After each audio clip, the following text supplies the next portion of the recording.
All right, so we're diving into the law of attraction today. You guys sent over some really interesting stuff, and I'm excited to dig in, especially this audiobook by Michael Losier, right? It seems like he's blending the law of attraction with like practical NLP techniques, which is kind of a cool combo. Yeah, definitely. And that's what I think makes this deep dive so interesting. Yeah.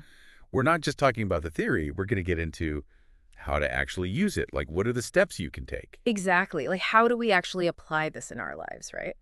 So before we get too far, I think we need to make sure everyone's on the same page. Right.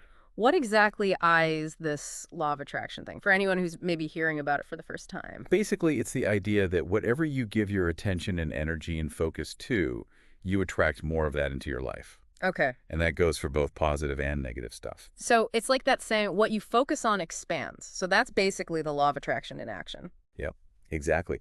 And the funny thing is, Lucier points out that we're already using the law of attraction all the time without even realizing it. Interesting. Like, think about those times when you've said, oh my gosh, that happened out of the blue. Or like, things just magically fell into place.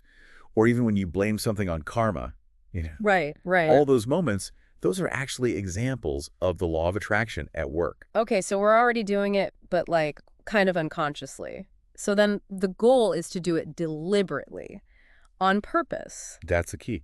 Because most of us, we're kind of just running on autopilot, attracting things by default rather than like by design. Yeah. And that's where the problems come up, because we end up attracting stuff we don't want. It's like when you're scrolling on social media and you see a negative news story, right? And Right. you weren't even looking for that, but you kind of pause on it for a second, and then suddenly the algorithm is feeding you more and more of that same negativity.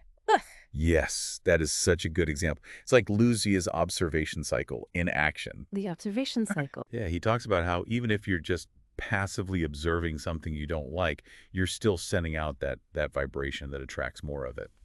Okay, so how do we like break free from that cycle if we're constantly being bombarded with stuff we don't want? Well, the first step is awareness, Hmm. right? Start paying attention to your thoughts, to your words, and especially your reactions to things. Ask yourself, am I dwelling on the negative or am I focusing on what I appreciate? Okay, so awareness. Got it. Now, Luzier also talks about the power of words. How does that fit into all of this? Oh, words are so powerful. They're not just abstract symbols, they actually evoke feelings, right? And those feelings, they generate the vibrations that attract things into our lives. It reminds me of that study where they showed people images of faces while they were hooked up to an fMRI machine. Oh, wow. And even though the participants weren't saying the words out loud, just seeing the emotions on the faces, their brain activity lit up in the same areas as if they were actually speaking the words. That's so fascinating. Right. And it really shows that our thoughts and words, they have a real impact. Absolutely. They have a real measurable impact on our energy and on our reality. So if we're always saying things like, oh, I can't afford that, or I'm so stressed, we're actually reinforcing those negative experiences. Like we're attracting more of that. Yeah, exactly. And Luzier has this really interesting point about how our brains process negation. Okay. He says when we use words like don't, not, or no, our brains often filter out the negation and focus on the thing we're told not to think about. It's like that classic example, don't think about a pink elephant. And what's the first thing that pops into your head? A pink elephant. Exactly. Yeah, yeah. So instead of saying, I don't want to be broke, you could say, I'm attracting financial abundance into my life. Yeah, right. Or instead of, I don't want to be stressed, you could say, I'm cultivating a sense of peace and calm. That feels a lot better already, just hearing those words. Right. And it's much more empowering. Yeah, it's like we're taking control of the narrative rather than letting our fears kind of dictate our reality. And that's a huge part of NLP, which Losier integrates into his approach. LP. Yeah, neuro-linguistic programming. Okay. It's all about understanding how our language patterns shape our thoughts, feelings, and behaviors. Interesting. And it gives us tools to change those patterns, to create like more empowering beliefs and actions. Okay. So we've got the basics down, right? We know what the law of attraction is, we see how it shows up in our lives, and we even know a little bit about NLP. But the big question is, how do we actually start using this to create the lives we want? Like, does Losier give us a step-by-step formula? He does, and that's what we're going to get into next.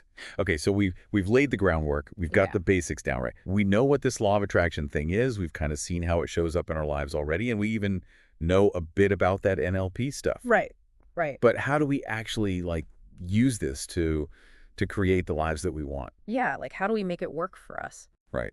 That's where Losier's three-step formula comes in. 3 steps. All It's right. like a practical framework for going from, attracting things accidentally to creating them on purpose. Okay, I'm ready to manifest some magic. What's step 1? All right, step one is all about identifying your desire.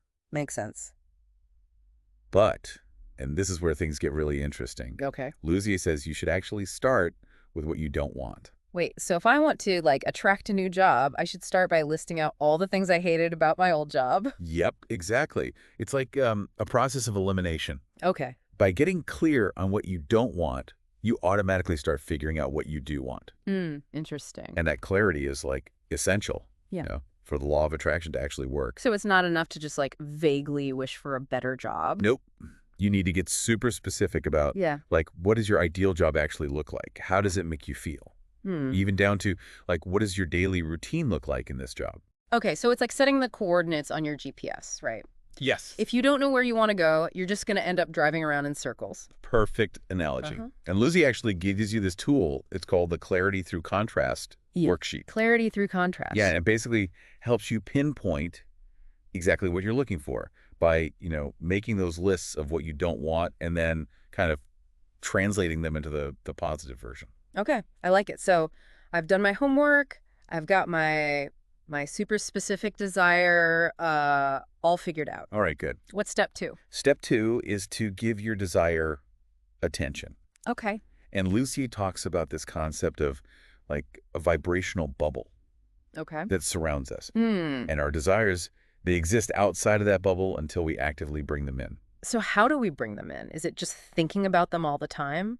It's more than just thinking about them. It's about feeling the emotions, like Yeah. as if you already have the thing. Yeah. And this is where I think a lot of those traditional affirmations, they kind of fall short. Yeah, because they can feel kind of forced, right? Or like not true. Exactly. Like if you're saying, I am wealthy, I am abundant, but you're like totally stressed about your bank balance. Right. It's like you're sending mixed signals to the universe. Exactly. Like Yeah. trying to drive a car with one foot on the gas and the other one on the brake. Yes, exactly. You need that emotional congruence, like aligning your feelings with your desires. Mm. And it reminds me of that placebo effect, The placebo effect. Yeah, like where studies have shown that, people who believe they're getting a really powerful treatment, even if it's just a sugar pill, Right. they can actually experience like real changes. It's like their belief is creating the reality. Exactly. Our beliefs are super powerful. So when you're giving your desire attention, Okay. it's not just about like saying the words. It's about feeling the joy, the gratitude, the excitement as if you already have it. Okay, that makes sense. So we've identified our desire, we're giving it attention, we're feeling all the good feelings. Now we get to the really juicy part, Yes. allowing. Yep. But what does allowing actually mean in this context? So allowing is basically the absence of resistance. Hmm. It's about letting go of like the doubt, the fear, the limiting beliefs that could be blocking your desire from actually showing up, This is where I think a lot of people get stuck, Right. myself included, honestly. Like, it's easy to say we want something, but deep down, we might have all these, like, subconscious blocks that prevent us from actually believing we can have it. Oh, absolutely. And that's where Losier's allowing tools come in. Oh, the allowing tool. Yeah, he gives you a whole toolbox of techniques to like dissolve those blocks and cultivate that state of receptivity, to be open to receiving what you want. All right, let's open that toolbox. Which tool, like, stands out to you as particularly helpful? One that I find really interesting is the concept of creating a void. Creating a void. Yeah. So Losier says that a void is always waiting to be filled, right? So instead of focusing on the lack of what you want, you focus on creating space for it to arrive. So if I'm, like, trying to attract a new romantic partner, Okay. instead of, like, complaining about being single, I should, like, make space in my closet for their clothes or, like, leave an empty drawer in my dresser. Exactly. It might sound a little silly, Right. but it's a symbolic gesture, right? It's sending that message to the universe. I am ready. I am open to receiving love. It's like setting the table for the guests you're expecting to arrive. Yes, exactly.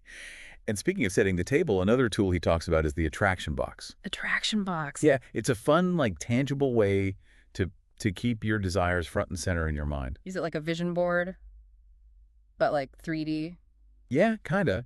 You gather like images, objects, anything that represents your desires, and you put them in this special box. Hmm. And every time you add something to the box, you're like reinforcing that feeling of already having it. Oh, I like that. So I'm creating like a little treasure chest of my dreams. Exactly. But how do we deal with the doubt that inevitably creeps in? Like those moments when you're like, is this really gonna work? Yeah, that's where tools like visualization and positive self-talk come in, Okay. Losier talks about creating a mental movie, like Yeah. really vividly picturing yourself enjoying your desire and like experiencing all the positive emotions that come with it. So it's not just about seeing it, it's about feeling it, like Yes. engaging all of your senses. Exactly. So if I'm visualizing my dream home, Okay. I shouldn't just see it. I should like smell the freshly baked cookies and feel the plush carpet under my feet and hear the sound of laughter, coming from the room. Yes, the more vivid, the more multi-sensory you can make it, the stronger that vibration you're sending out. That's a good point.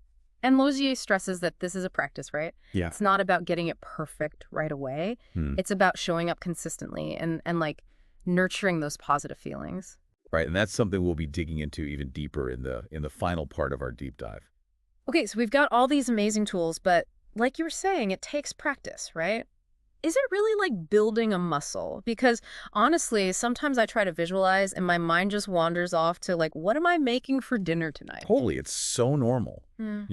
Our minds are just busy, always thinking, thinking, thinking, and those old patterns, those doubts, they're sneaky. They try to come back in. Yeah. But like with any skill, the more you practice this whole deliberate attraction thing, the easier it gets. Okay. You're basically creating new pathways in your brain, training your mind to focus on what you do want instead of what you don't want. So persistence is key, like not giving up if we don't see results right away. Exactly. Losier makes a big point of saying that allowing, it's an ongoing thing. Right. It's not just like a one-time poof, you know. Mhm. There are going to be times when those doubts pop up, when you think, is this really working? Yeah, I can definitely relate to that. Sometimes it feels like I'm doing all the right things, but nothing's changing. And those are the moments when it's so important to remember that analogy Losier uses, the marble and the sticks. Oh, yeah, right? Where the marbles are our desires and the sticks represent our doubts. Mhm. And the marbles can't fall through until we remove the sticks. Exactly. Yeah. So when you feel those doubts coming up, acknowledge them, sure, but don't give them power. Right. Use those tools we talked about, Yeah. Like reframing your thoughts, visualizing that outcome you want, and doing things that make you feel good, that raise your vibration. So it's like we have to become our own cheerleaders, Yeah. constantly reminding ourselves what we want and why we deserve it. Love that. And Losier also suggests surrounding yourself with supportive people, Yeah, people who believe in you and your dreams. that makes sense. Yeah. And find those resources like books, podcasts, online communities that keep you inspired and connected to all this. It's like having a whole team of people rooting for you to succeed. Exactly. But what about applying this law of attraction to things that aren't just material possessions Yeah. or specific goals? Yeah, You know, right. like can we use it for a more positive mindset or to attract better relationships? Yeah, can we manifest those kinds of things too? Absolutely.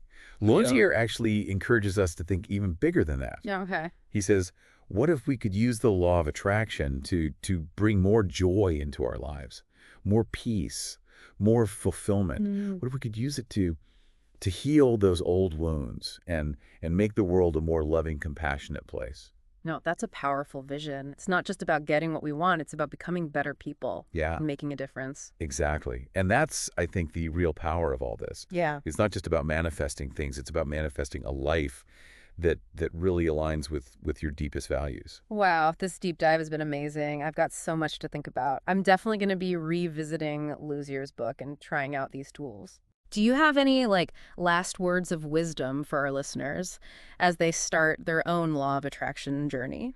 Well, I would say remember to enjoy the journey. Don't get so caught up in the destination that you forget to have fun along the way. Right. Experiment, try different things and find what works for you. Okay. And be kind to yourself. There will be bumps on the road, but as long as you stay focused on what you want and you feel that gratitude and that sense of possibility, amazing things can happen. That's such great advice. Thank you so much for joining us today and sharing your expertise. This has been an incredibly enlightening conversation. My pleasure. It's been fun. And to our listeners, we hope this deep dive has sparked something in you and given you some practical ways to start creating a life you love. Remember, you have the power within you to make those dreams a reality. So go out there and make some magic.